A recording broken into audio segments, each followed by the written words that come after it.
If Penn State hopes to beat SMU and advance in the college football playoff, the biggest X factor here is not Drew Aller, not Tyler Warren, it's actually Tom Allen.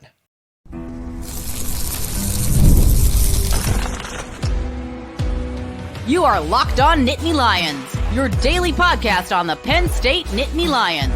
Part of the Locked On Podcast Network, your team every day. And as always, thanks so much for making Locked On Nittany Lions your first listen and watch every single day. My name is Zach Seyko. I'm your host of the show. Today's episode is brought to you by the College Football Playoff. The College Football Playoff is here, and you don't want to miss a moment of the action. The College Football Playoff, presented by Allstate, begins with 4 first-round games, December 20th and 21st on ESPN, ABC, TNT, and Max. This is my preview and prediction episode for Penn State versus SMU. If you have a score prediction, I highly encourage you to drop it down in the comments section. And if you're new to these shows, I'll give you my prediction first and then go through my reasoning to back all of it up. So this is pretty thorough. We got a lot of information to cover.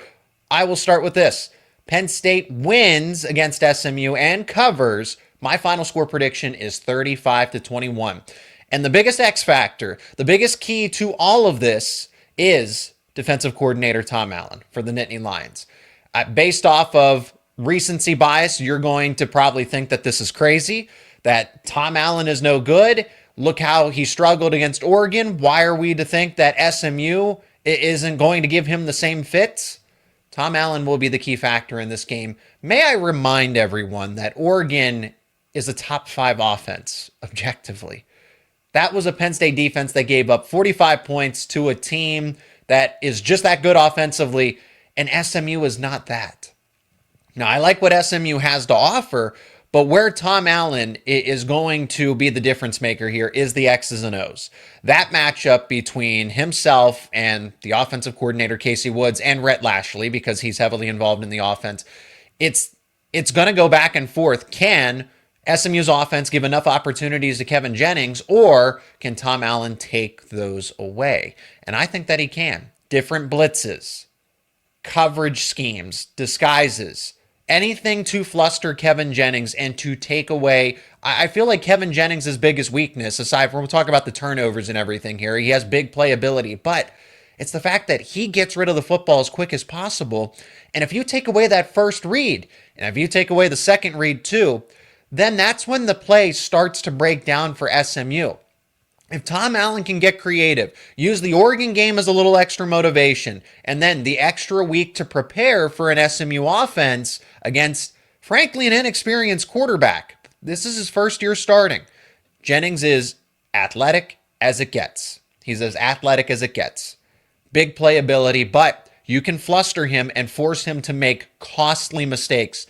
But I think Tom Allen, with that additional week to prepare, also kind of just digesting how that Oregon game went, making those necessary adjustments, this will be a game, because it's difficult to get mistakes against a Dylan Gabriel. It's easier to do that against a Kevin Jennings. I'll give you some other reasons here to open up the show. Penn State can keep up and stay ahead of SMU. They can keep up with them. So SMU likes to go up tempo for anybody that does not know. It's not going to be about pure speed. I think the Mustangs are one of the fastest, most athletic teams across the board, but Penn State doesn't need to keep up with pure speed, but efficiency. Penn State is a top 10 team in yards per play offensively. So they don't need to match SMU's speed. I think it's going to be the ability to go up tempo, but also to be able to slow it down. The fact that the offense can go from 0 to 100 in a blink of an eye, to be able to slow it down and put together a 12, 14 play drive that keeps SMU's offense off of the field. You want to take them out of rhythm as much as possible. And then talking about the offense specifically, Penn State's offense will continue its ways against an SMU defense that allows the big play. This is a streaky defense if you play against their strengths. So Penn State has Andy Kotelnicki back. He is locked in. There is no more interviewing. His mind isn't elsewhere. He is totally focused on SMU. And Penn State still has Tyler Warren. I watched that game against Clemson. SMU does not handle big-time playmakers well. So Bryant Wesco, true freshman wide receiver, absolutely gashed them in the secondary. Tyler Warren's going to be able to do the same thing. Now, he will command a lot of attention, and I think he's got an interesting matchup against one of the better players defensively for SMU in Wachovia, the safety. But then, if all that attention is going to go to Tyler Warren, SMU's DBs cannot cover for very long. Trey Wallace, Amari Evans, even Liam Clifford. Are we going to see Caden Saunders back? The core wide receivers, Julian Fleming in this as well, they are going to be able to win those one-on-one matchups, but you have to give Drew Aller enough time. But as I say that, the offensive line had its best performance against an elite front seven in Oregon. Great timing to have your best performance against Oregon and establish the ground game. SMU's run defense is top 3 in terms of yards per carry. That is a respectable run defense. That's an elite run defense. But Penn State's offensive line and ground game are peaking at the right time. So it's that balance. And I think Penn State will be able to give Drew Aller just enough time to be able to find those secondary options when Tyler Warren still, it would not surprise me if he gets to 100 yards and then some. He will still be a major factor in this game. You got to put a lot of attention on Tyler Warren to try and limit him. Good luck in the Heisman conversation, but somehow a second team All-America selection, whatever. For SMU though, negative side of it, SMU turns the football over at a high clip, 1.7 giveaways per game. Also penalties. Penn State's had some penalty problems, but not to the extent of SMU. SMU is second to last in penalty yardage. That's a big deal. So it's not only the fact that the offense might be able to move up and down the field, but SMU is going to help them out defensively. Anything extra that you can give to Penn State's offense is going to be huge in a playoff type of setting. Home field advantage, of course, matters. Beaver Stadium, the travel of SMU, but let's point out the cold weather. I'm not going to use this as a main talking point, but this matters. It has been 60 to 70 degrees for the past couple of weeks in Dallas, Texas. So no, there's not going to be a lot of snow. There's a chance of a snow shower, but not a snowstorm per se, but you're going to have cold temperatures. SMU is going to go from 60 to 70 sunny weather to cold, hazy, a real feel of 15 degrees. Yeah, that's a stark difference. And wind gusts to go along with it as well. Wind gusts around 15 miles an hour on average. The high for the day is 29, but that real feel is key, 15 degrees. That is going to be a major adjustment for SMU, a team that likes to play fast, likes to play up-tempo with that sense of pace, and you're not going to be able to do that as easily in that cold weather environment. Now, why does SMU make this a game? Why do I have this at 35 to 21? Penn State, I think there are going to be points in this game. It's the fact that SMU just does not go away. The speed, the tempo, they are relentless, as I pointed out in my initial preview. They don't go away. They're in every game. As long as they can get into rhythm, they can come from behind, as we saw in that ACC championship game. And how will Penn State's depth on defense handle that exhaustion?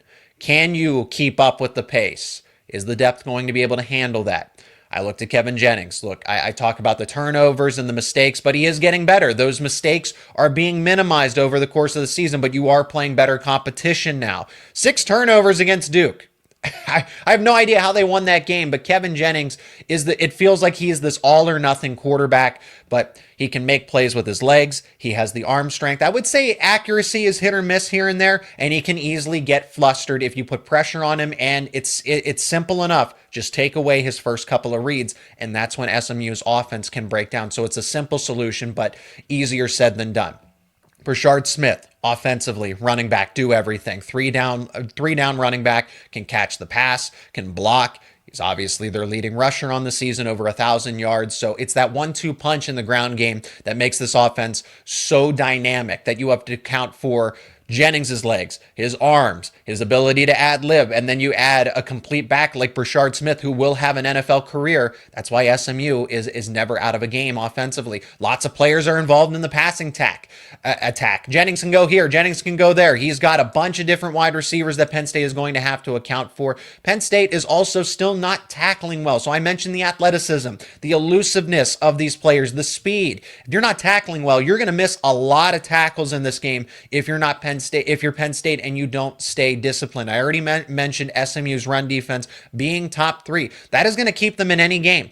Saw that against Clemson in the ACC championship. SMU was able to just chip away because Clemson could not build some momentum, and they were leading 24-7. You would think that the ground game would eventually get going, but SMU's run defense, that front seven or front six for what it's worth, because they'll make some adjustments here and there in the formation, but they do not break. They might bend, but they really don't break in that sense. And SMU, they might give the football away, but they get it right back. They are overly aggressive. I would say this defense plays just as fast as the offense does. They'll turn up the pressure. They'll dial up blitzes. The ability to force turnovers is also huge for SMU. And I want to point to another player that they have, superstar defensive lineman. We'll talk about him in key matchups as well. Elijah Roberts at defensive end. He will reset the line of scrimmage by himself, and that's a key player to watch if you're Penn State. Do you double and help out with Drew Shelton? That one-on-one matchup is going to be key. So that's why SMU can make this a ball game. Potentially a backdoor cover here. I don't think it will be enough, and I think the weather plays into that as well. So my final score is 35-21 Penn State. Let me know yours down in the comments section. We're going to keep going with the analysis. I got some more thoughts, keys to victories, those keys to victory, those key matchups that I promised you. That's all coming up next here on Locked On Nittany Lions. And today's episode is brought to you by FanDuel. You can keep tackling the NFL action with FanDuel, America's #1 sportsbook, because right now new customers can bet just $5 and you will get $150 in bonus bets if you win that first $5 bet. The FanDuel Sportsbook app gives you everything you need to place live bets on the NFL all in one place. So when you get a hunch in the middle of the game, you can check out the latest stats, view live play-by-play, and so much more. And it's all on the same page where you place your bets. Just visit FanDuel.com to join today. And if we look over at FanDuel.com, we can see the lines for, yes, Penn State versus SMU. That's what we're talking about in this episode. Penn State is still an 8.5-point favorite, minus 315 on the money line. If you're thinking SMU, plus 250. The total is set at 53.5. No line movement much in this game. If you like those lines, you can bet them over at FanDuel.com. And remember, you will get started with $150 in bonus bets if you win your first $5 bet. That is FanDuel.com. Never waste a hunch. Make every moment more with FanDuel, an official sportsbook partner of the NFL. Today's episode is also brought to you by Prize Picks. Prize Picks is the best place to get real money sports action. With over 10 million members and billions of dollars in awarded winnings, Prize Picks has made daily fantasy sports accessible to all. You just pick more or less than on at least 2 players for a shot to win up 1,000 times your cash. You can run your game all season long on Prize Picks, America's #1 daily fantasy sports app. Make your holidays bigger and brighter with Prize Picks, the best place to get real money action while watching your favorite sports. Prize Picks now offers MasterCard for quick and easy deposits into your account this sports season. And when you join now, because this holiday season, Prize Picks is giving away 2 free picks in December, and they're giving away $30+ million in rewards during Picksmas. Do you think that Saquon Barkley will have more or less than 90 rushing yards? Do you think Jalen Hurts will pass for more than 1.5 touchdowns? You can cook up your hot takes with your friends and win real money this football season when you and your crew run your game on Prize Picks. Download the app today. Use promo code LOCKEDONCollege to get $50 instantly after you play your first $5 lineup. Again, you can download the app today. Use promo code LOCKEDONCollege to get $50 instantly after you play your first $5 lineup. That is Prize Picks. Run your game. I do think Penn State should win this game comfortably. Home field advantage matters. Beaver Stadium is going to be in a whiteout atmosphere, not because of the snow. It is going to be a whiteout game. Yes, it is a noon kickoff, a big noon kickoff on TNT, right? Penn State can't escape it, but Penn State is the more talented team. The biggest question marks that I had about this team going into the Big Ten Championship against Oregon, they checked off a lot of boxes that I was concerned about. Offensive line, ground game, where are Nicholas Singleton and Katron Allen? Those kinds of things against an Oregon team that is, like I said, elite in its front seven, and that's not easy to do, yet they manhandled Oregon in the trenches. SMU is not going to be an easier feat. Like I said, they have the size, they have the physicality here. There's also the weather aspect. I just like Penn State having a balanced. Andy Kotelnicki makes a difference. Tom Allen is going to make a difference here. I also don't know that SMU's level of competition is that impressive. And go figure, because I'm saying that as the Penn State podcast host here. But everybody wants to criticize Penn State, and I'm not really sure what SMU's best win is. They played some average, mediocre teams pretty close. I have no idea. I have no idea how they beat that Duke team led by Manny Diaz, despite committing 6 turnovers, committing 6 total turnovers. And frankly, they should have had more in that game. They could have had 7, 8 turnovers, and somehow SMU won by 1 point. But SMU is an interesting group. They have 20 out of the 22 starters are transfers. This is a veteran group, a lot of grad transfers, so a lot of snaps played in college football. Do not overlook this SMU team. Just because I have a 2-score advantage for Penn State here, do not overlook at them and think of them as this group of five holdover. They made it to the ACC championship first season in a Power 4 conference. They are tough. They are physical. They are not outmatched or anything in terms of size. They play to their strengths. I like that they're committed to the speed aspect of it, that right they stick to the game plan and try to make opponents adjust to what they want to do. I will never count them out of any game here. Let's talk about some keys to victory and then matchups. Offensively for Penn State, a key to victory here, in addition to what I mentioned as my overall takeaways for this game, find a way to keep SMU's offense off of the field. You just have to take them out of rhythm. You can't let them get in sync. Pick up where you left off in the Big Ten Championship. You were averaging 10 yards per carry with Allen and Singleton. I'm not saying do that with the big plays. Now SMU will give up those big plays, but the offensive line showed that it can be better than just average and won't be a liability down the stretch. Get those 2 running backs going and sustain those 12, 13, 14 play drives. Try to tire out the defense and keep that offense on the sidelines so that they can't get going. Avoid tough third down situations.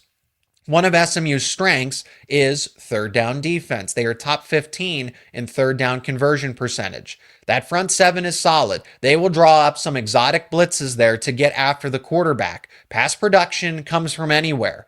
Not just the interior of the defensive line, the edge rushers, but they will blitz cornerbacks and safeties. They get creative. A bunch of different players have at least 5 sacks. I think there's 4 different players for SMU. Let me confirm that because I do have the stats pulled up. There are Harvey was 7, Smith was 6.5, Harrison Hunt was 6.5, and Elijah Roberts with 5, Harrison Hunt was 6, and Elijah Roberts with 5.5. So the production comes from anywhere and everywhere, and that's not to neglect also a Kobe Wilson at linebacker and as well as other rotational defensive ends. So they get production from anywhere and everywhere. Now defensively for Penn State, specific key victories. I'll go back to, you got to fluster Kevin Jennings. This is the overarching goal for Penn State. They talk about how defense, you want to take away space. James Franklin also mentions a lot that you just want to take away those first couple of reads. And if you do that, Kevin Jennings then has to ad lib, and that's when it opens up to mistakes. Disguise those coverages, disguise those blitzes. Watching SMU's offense operate, it is get the football and get it out of Jennings' hands or have him make his first read and go. A lot of them are these quick plays to hopefully set up a big play, but they make those decisions very quickly. Jennings knows what he's doing with the football. If he has to hesitate, how does SMU's offense adjust? Jennings is a one-read quarterback, but he can extend those plays. On defense, continue or try to force turnovers. SMU, now Penn State hasn't been the best at forcing turnovers this season, but SMU, if they're going to just continue to give the football away and you're going to be able to get them to force them to make mistakes, then forcing turnovers is going to be a huge key here. Try to get at least 2. You could potentially, Duke got 6 and could have had 8. So it's very much in the realm of possibility that Penn State could force 3 or 4 turnovers, especially when the weather is not going to be ideal for a Texas-based team. Tackle better. Mentioned the athleticism, the elusiveness. I just want to key back in on it. Better tackling across the board. You have the extra week to prepare and you're healthier. So hopefully that is taken care of because tackling has not been the best for Penn State this season. SMU's keys to victory. In that same breath of Penn State needs to force turnovers, SMU needs to limit them, but also force turnovers of their own for the Mustangs. Limit penalties. Penalty yardage, second to last in the country. Just undisciplined play at times. Is that a chemistry thing? Because this is a veteran team. Like I said, you would think they wouldn't be so undisciplined, but that can definitely put them behind the chains, behind the sticks, that can also just give extra chunk yardage to a Penn State team that is going to continue to get into momentum. You want to maximize Kevin Jennings' playmaking ability. If that is rolling him out of the pocket, SMU's offense has a bunch of different misdirection type of plays. Anyone and everyone can get the football, not just through the air.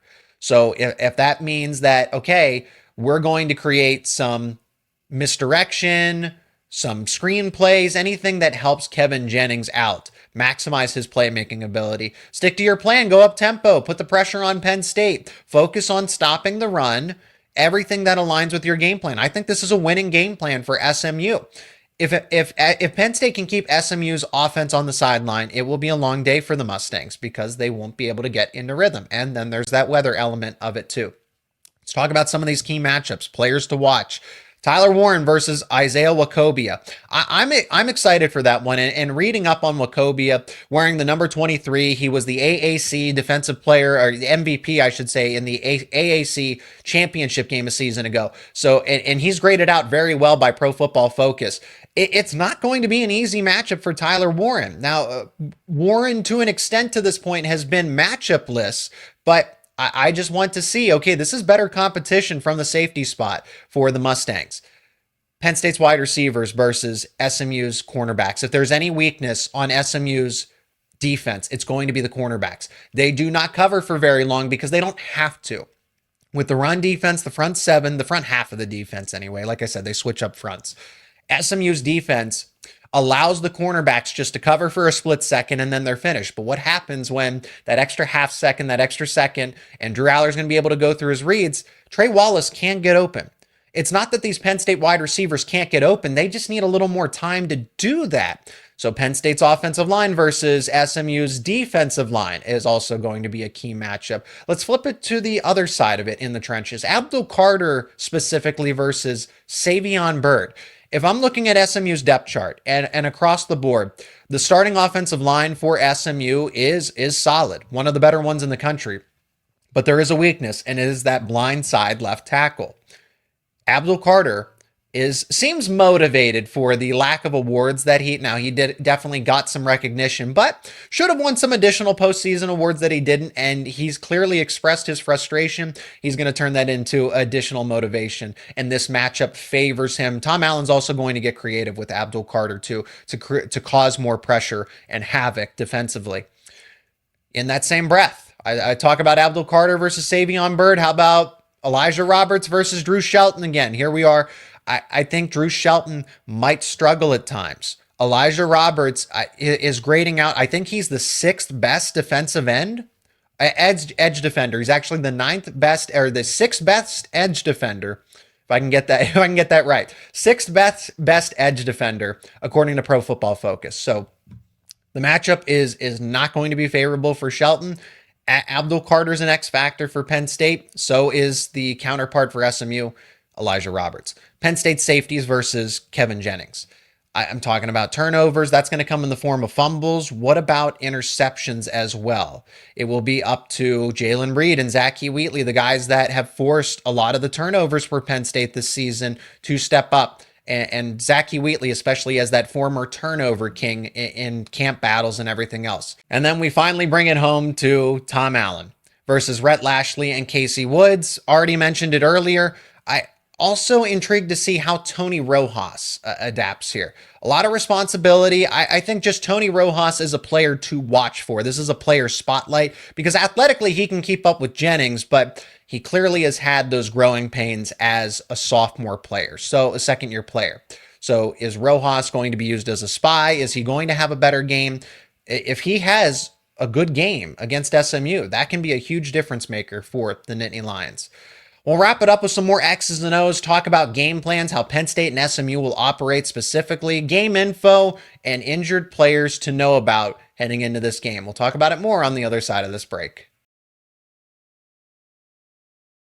And today's show is also brought to you by the College Football Playoff. It's that time of year. The College Football Playoff is back. And with the newly expanded 12-team format, it's guaranteed to be bigger and better than ever. bringing you all the hard-hitting and high-flying excitement that you love. TNT Sports coverage of the College Football Playoff begins December 21st, starting with the College Football Playoff Kickoff Show presented by AT&T at 11 a.m. Eastern. Leading into our first matchup, the Southern Methodist University Mustangs battling the Penn State Nittany Lions at noon. Then the Clemson Tigers look to upset the Texas Longhorns in a showdown at 4 p.m. Eastern. Don't miss a moment of the action. Watch the College Football Playoff presented by Allstate live on TNT, True TV, TBS, and Max. Let's jump into those X's and O's, game plans, tendencies that you can expect from Penn State and SMU. We'll talk about Penn State's offense versus SMU's defense first here. Per usual for Penn State, a lot of pre-snap motion, pre-snap movement, signature of an Andy Kotelnicki offense. That is what helps move this offense so well, and that's why they are efficient. There's going to be an emphasis on the run because you can't keep putting your defense back out there, and that's how they get tired. And then all the X factors that I mentioned about Tom Allen and everything else are going to be moot because Penn State has to be able to sustain those 10, 12, who knows, 15 play drives, and Andy Kotelnicki can do that. That's what I've tried to mention, is that the Nittany Lions can go fast. If it gets into a shootout, they can go fast with SMU, or they can slow it down and make it so SMU has to play to Penn State's game plan. Now, Penn State's offense will look a little different. No backup quarterback here. Bo Pribula, QB2. I talked about how, as an insurance, it'd be nice to have a backup quarterback that can go in at a moment's notice and win you games. I don't have that same confidence right now. Long term, I do for Ethan Grunkemeyer, but not in the present. No in-game experience. You just kind of have to go off the fact that, well, he's a really good scout QB as a true freshman. Eventually will be a redshirt freshman. But no Bo Pribula is a big deal. You just have to hope that Drew Aller is able to play all 4 quarters here. We saw him get a little bit banged up in the Oregon game to make up for Bo Pribula's creativity, because they would use him as a change of pace quarterback, if you will. The Wildcat package with Bo Pribula. You will still see that with Tyler Warren, and more of an emphasis with Tyler Warren, but that added element, SMU doesn't have to game plan for that anymore. That is a big deal. I don't think it shows up in this game. Maybe against some other opponents that is going to matter more, but I think Penn State will be okay in that regard. If Drew Aller can't go a full 4 quarters, losing Bo Pribula, that's where it is a really big deal. But Drew Aller is healthy, is 100%. Just having Pribula as that insurance policy was nice for the Nittany Lions. And Penn State because of that, might emphasize more of a quick passing game to get the ball out of Drew Aller's hands, because SMU will dial up that pressure. Drew Aller is not a dual threat quarterback, but he can move. He is mobile. He can tuck it and run, but he's not the fastest. He's not a track star by any means. Looking at SMU's defense, they can go from a 3-4 base to a 2-4-5. They can change the defensive fronts. They run a lot of soft zone. So those quick passes might set up well for Aller, actually. And SMU runs a lot of back off coverage. They run cover 3. They will sell out for the run. Part of it because the front half of the defense can just handle it. They eat up space. They make plays. They can take on double teams, but they take away the run first and try to get you into 3rd and long situations. They will blitz. They will try to get pressure from anywhere and everywhere. I liken the fact that they play just as fast as the offense, maybe even faster defensively, but across the board, the system that SMU runs is consistent. Penn State's defense versus SMU's offense. I anticipate more zone than man-to-man. I don't think Penn State's defense is fast enough to play man-to-man consistently, or has the depth to do it as well. Reliable depth anyway. There's plenty of capable players, but guys that need to start and play a full 4 quarters in a playoff game, I don't know that Penn State has the depth to do just that with the way that SMU runs up tempo. Coverage, disguise those coverages. Jennings' weakness is reading a defense. It is predetermined where he will go with the football. Like I said, he can ad lib, he's creative, he can make the big play, but are you really going to take that risk every single time in now a college football playoff game? Now, he doesn't just throw it regardless. He doesn't just throw it to whomever, wherever, but if you can fluster him, he'll start making those undisciplined mistakes as a first-year starting quarterback. I'm interested to see how Penn State approaches the quarterback spy because you're going to need to. Is that Abdul Carter? Do you move him away from defensive end on third downs? Can Kobe King do it? I don't think so. I don't think he's fast enough. That's why I mentioned Tony Rojas as a player that is going to have to step up. That's the player spotlight. It's not so much about a matchup. The matchup is Tony Rojas versus Tony Rojas in a sense. Just did not have, he had an underwhelming season. Could have played better. If he can step up in this game, that is huge. And he is the player athletically that can at least keep up with Kevin Jennings for the most part. Defensive substitutes. So Penn State, when teams run no huddle, go up tempo, Penn State will be very cautious, or not necessarily cautious, but they will use the defensive substitutes to their advantage to slow down SMU, and then the referees have to hold the snap. So Penn State will take its time. They will do that. All is fair here. There is no rule against it. So Penn State will consistently rotate players in. It won't be so much about depth, but they'll rotate one guy in and then another guy in, and that forces SMU to stop. They have to stop. So SMU's offense goes up tempo. We know this. They have one of the fastest paces in the country. They will spread the football around. Anybody and everyone is a playmaker on SMU's offense. And go figure, because it's that way defensively too. But I talk about how Brashard Smith can catch a football out of the backfield. You have to account for the fact that Roderick Daniels is a big play threat, but he's not just the only one. So he's the leading receiver in terms of yardage here, and in terms of overall receptions, Brashard Smith is not too far behind. Like I said, pass catcher. But Daniels will get handoffs. There's that misdirection. There's that confusion that SMU's offense can cause. But then you have to account for Keyshawn Smith, Jordan Hudson, Amuchi Dixon, RJ Maryland, probably most likely out for this game, but was a reliable target. And then the backup tight end, Matthew Hibner, has stepped up in his absence. Kevin Jennings has a plethora of targets to go to, so there's not that superstar game-changing player. I think that's what Kevin Jennings and Brashard Smith are, but in the passing game, it's everybody does a little bit of everything to make the offense go. For those who don't know, this game is at 12 p.m. Eastern Time. It's a noon kickoff on TNT, TBS, True TV, and Max. It's at Beaver Stadium. This is a home playoff game in the first round for Penn State. Penn State is an 8.5-point favorite, minus 315 on the money line presently, and SMU is plus 250. The total is set at 53.5. Mentioned the weather already as a game-changing factor here. High temperature of 29 degrees, but with cloudiness and wind gusts, the real feel is 15 degrees. Potentially some snow showers, but I don't think that's going to necessarily have an impact on the game. 15-mile-an-hour winds certainly will if you're SMU playing from behind and have to throw the football, which is why I have this game at that score margin of 35-21.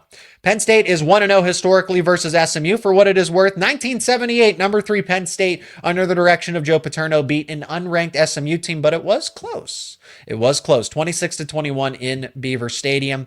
And now we get to the injuries. I will say this, SMU is by far the healthier team. There's just more players available for them, more impact players available for them. We'll start with Penn State's and then go to the SMU injuries, questionable players that stuck out, just names you need to know ahead of time. So being a Penn State podcast host, I will know the injury report better here. Alonzo Ford is out of this game, will not be playing. Co-starting defensive tackle. He's one of those players that rotated in and had a significant impact down the stretch of the season. That is a big loss for Penn State. Want to emphasize that for the SMU, any viewers from the SMU side of things. That is a big deal. Anthony Donko, starting right tackle. Nolan Rucci has filled in well, but Donko was certainly the better option there at right tackle. KJ Winston, superstar safety, declared for the draft. He's not available with his injury recovery. Keon Wiley, questionable here. He's been practicing. We're probably going to get an update at Wednesday's practice. So this is going up on Wednesday. Keon Wiley could factor into the game plan now. He has been practicing for quite some time. I'd like to see him back out on the football field for the Nittany Lions. Elliott Washington, defensive back depth. He is questionable. He would be valuable in this game. Caden Saunders at wide receiver as well. And then this is a rumor. Please don't quote me on this, but I have heard rumblings that Tyseer Denmark may not be available for this game.